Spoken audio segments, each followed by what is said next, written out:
ለውጥና መሻሻል የሌለው ህይወት ከመሬት በታች ካረፈ ሰዎች በምንም አይለየም።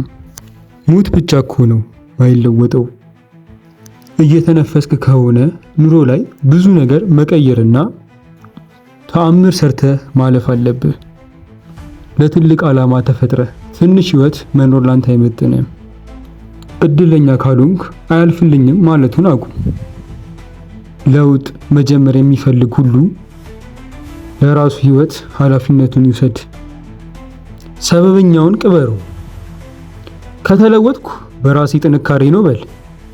ቆሜ ከቀረው በራሴ ጥፋት ነው በልና መቀየር የምችለው ላይ ነገሮች ላይ ብቻ ትኩረትህን፣ ጉልበትህን አሳርፍ።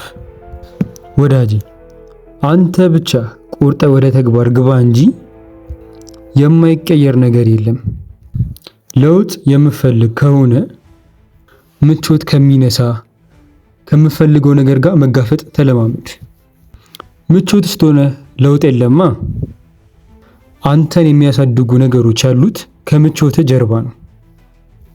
በጠዋት መነሳት ራስን ማስጨነቅ ነው። ከሚጠበቅብህ በላይ መስራት ራስን ማስጨነቅ ነው። ፊልሙን ዘግተ ስልኩን አጥፍተ ማንበብ ራስን ማስጨነቅ ነው።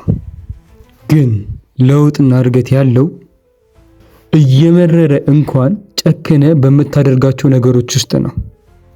እድገት የምፈልግ ከሆነ መጨከን አለብህ። ቶሎ ተለውጪ ቶሎ አስገርማቸዋለሁ አትብል። ምክንያቱም ቶሎ የተገነባ ነገር ቶሎ ይፈርሳል። ታላቅ ማንነት እንዲኖር ከፈለግ ቁልፉ የማይቋረጥ በጊዜ ሂደት የሚጨምር እድገት ነው። በአጭር ጊዜ ሚሊዮነር መሆን አትፈልግ። ርነት ከገንዘቡ በላይ ሚሊዮን ብሩ እንዴት እንደሚመጣ ማወቅ ነው እንጂማ ሎተሪ የደረሳቸው ሰዎች ሚሊዮን ካፈሱ በኋላ በ5 ዓመት ውስጥ ወደ ነበራቸው የገንዘብ ችግር አይመለሱም ነበር።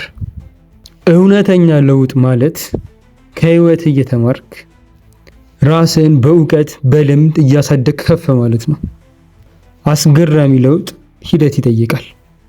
ወዳጄ ቶሎ እቀየራለሁ፣ በፍጥነት ሁሉንም ማሳካለሁ የሚለውን ሐሳብ ከአይምሮ አውጣው።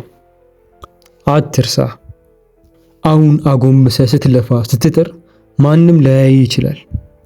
እውነተኛ ለውጥ ጊዜ ይጠይቃል፣ ብርታት ይጠይቃል፣ ትዕግስት ይጠይቃል፣ ጽናት ይጠይቃል። ማንም ባላየ ጊዜ ከጠነከርክ ሁሉም እያየ ትሸለማለህ። የማይቆም ጥረትን ቀጥል ወዳጄ።